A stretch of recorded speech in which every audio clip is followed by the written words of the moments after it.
गांव के चाउमीन। गांव में चाउमीन का चलन अभी अच्छे से नहीं आया था, लेकिन सुरेश शहर से चाउमीन बनाना सीखकर गांव में ठेला लगाता है। अरे ये केचुआ है क्या भैया? कैसे खाया जाता है? अरे नहीं, ये चाउमीन है। चाउमीन शहर में खाया जाता है। कितने की दे रहे हो सुरेश? 10 रुपए की प्लेट भरकर। तभी वहाँ शहर से पढ़ा एक लड़का आता है। जरा एक प्लेट चाउमीन तो देना।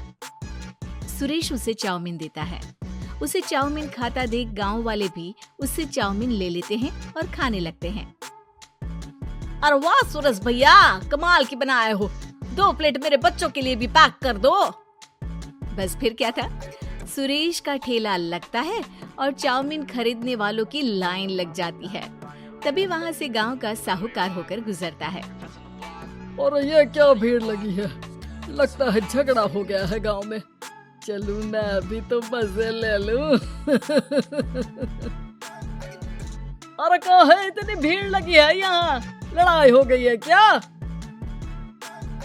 अरे साहूकार साहब, ना कोई लड़ाई ना हुई है। ये तो सुरेश की दुकान है चाउमीन की। हम लोग चाउमीन खाने आए हैं, आप भी खाइए ना। साहूकार चाउमीन खाता है और सुरेश की तरफ देखता है, जो सारे दिन के पैसे गिन रहा होता है। अरे सुरेश, क्या लागत है इस काम की? अरे साहूकार जी, आप अब आए तो ये पूरे 10,000 रुपए ले जाइए, जो पिछले साल शहर जाने से पहले आपसे लिए थे ना। लागत तो क्या कहे, जो आपने दिया था उसी में सीखा भी है और दुकान भी खोल ली। अरे पैसे इतने जल्दी क्या जरूरत थी? कैसे जरूरत नहीं थी साहूकार जी, इतना मोटा ब्याज कहाँ से भरते। साहूकार को अब सुरेश की दुकान को हड़पने की लालच आ जाती है। नाना करते ये सारे दिन में 500 रुपए कमा ही लेता है। अरे गांव में ये ऐसे ही कमाता रहा तो कहीं ब्याज का काम ना शुरू कर दे। अरे भैया, कोई ना कोई जुगाड़ तो करना पड़ेगा। अब साहूकार घर आ जाता है और अपनी बीवी को सारी बात बताता है। हाँ जी, ये तो मैंने भी सुना है कि सुरेश के हाथ की चाउमीन नहीं खाई तो कुछ नहीं खाया। अरे हाँ, सही ही कहता है। मैं भी खा कर ही आ रहा हूँ।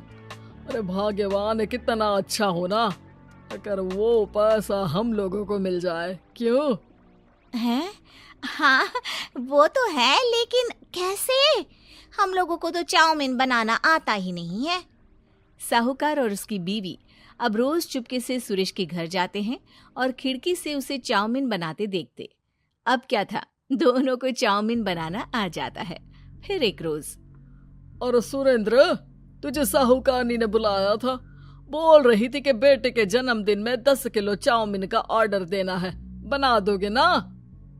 अरे हाँ साहूकार जी, मैं जरूर बना दूंगा। कब देना है घर में 10 किलो चाउमीन?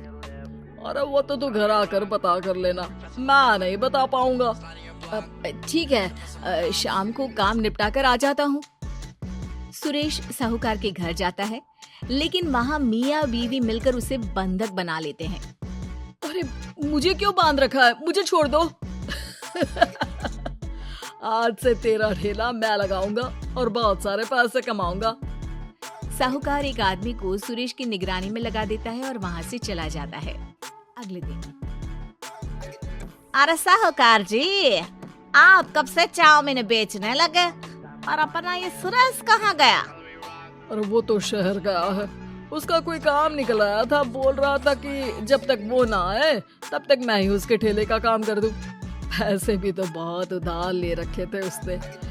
लगता है कर्जा भरने के डर से भाग गया है। अरे पर वो तो बोल रहा था कि उसने सारा कर्जा उतार दिया है, और वो क्यों भागेगा? इतना तो कमा रहा था। अरे मुझे क्या पता। अरे चाउमीन खाना है तो बोलो, नहीं तो भागो यहाँ से। अरे हाँ, दे दो। अब तो चाउमीन खाना पूरे गांव के लोगों के लिए आदत ही बन गया है। ना खाओ तो नींद ना आए। हाँ, तो लो और निकालो 50 रुपए। 50 रुपए क्यों? सुरेंद्र तो 10 रुपए में देता था। अरे वो पागल था, मैं थोड़ी ना हूँ। गांव वाले, जिनको चाउमीन की लत लग गई थी, वो करते भी क्या, दे दो और ये लो 50 रुपए। लेकिन फिर साहूकार उन लोगों को प्लेट में थोड़ी सी चाउमीन रख देता है। अरे ये क्या, पैसे 5 गुना ज्यादा और चाउमीन बस इतनी सी। अरे साहूकार साहब, भगवान से तो डरो। बस फिर क्या था, साहूकार की मन मर्जी चलने लग जाती है और गांव वाले करते भी क्या। एक रोज मुझे तो लगता है कि सुरेश को साहूकार ने मार डाला होगा, क्योंकि उसका काम इतना अच्छा चल रहा था, फिर वो क्यों जाता, और वो भी साहूकार के हवाले दुकान करके। ना बाबा ना। अगले रोज भाग्यवान, देखो तो जरा, इस सुरेश भी ना कितना पागल था। जिस काम से वो ज्यादा पैसे बना सकता था, उससे इतने कम पैसे छाप रहा था। 50 रुपए प्लेट में भी गांव वाले खूब खा रहे हैं चाउमीन। हाँ जी, और जितने में वो लोगों को 10 प्लेट खिलाता था भर भर कर हम लोग उतने में 20 प्लेट बना रहे हैं। क्यों जी? वहीं सुरेश रोज भगवान से मांगता कि बस एक बार वो किसी तरह वहां से निकलने में कामयाब हो जाए, लेकिन उसकी हर कोशिश नाकामयाब होती। फिर एक दिन, अरे भाग्यवान, ऐसा कुछ करो कि चाउमीन बनाने का खर्चा आधा हो जाए, जिससे हम लोगों को और मुनाफा हो। ना जी, मुझे तो कोई तरकीब ना सूझ रही। अरे सुनो, एक काम करते हैं, चाउमीन बनाने में जो सब्जी लगती है वो मंडी में लेने तुम देर रात चली जाना। तब तक वो सारी सड़ी गली सब्जी जो दुकानदार वहीं फेंक जाते हैं, वो उठा कर ले आना फ्री में। अरे वाह जी वाह, आप तो बहुत समझदार हैं जी। बीवी वैसा ही करती है, लेकिन अब लोग चाउमीन खाते तो मुंह बनाकर। फिर एक बार, अरे राम राम राम, ये पेट में दर्द काहे हो रहा है? आई, आई, आई, आई, आई। हाय रे हाय, मेरा भी पेट दर्द के मारे फटा जा रहा है। सभी को शक हो जाता है कि उन लोगों को चाउमीन खाने से ही ये बीमारी हो गई है। वहीं दूसरी तरफ जो आदमी सुरेश की निगरानी कर रहा था, वो सो रहा होता है और मौका देखकर सुरेश वहां से भाग जाता है। सुरेश गांव वालों के पास जाकर उन्हें सब कुछ बता देता है। बस अब क्या था, साहूकार के घर पुलिस पहुंच जाती है। चलो, तुमने गांव के लोगों को खराब सब्जी वाली चाउमीन खिलाकर बीमार किया और सुरेश को बंधक बनाया। तुम्हें इसीलिए हम गिरफ्तार कर रहे हैं। साहूकार को पुलिस ले जाती है और फिर अगले दिन से सुरेश का ठेला गांव के बाजार में लग जाता है, जहां अब पहले से ज्यादा भीड़ होती है।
आशा है आपको हमारी कहानी पसंद आई होगी।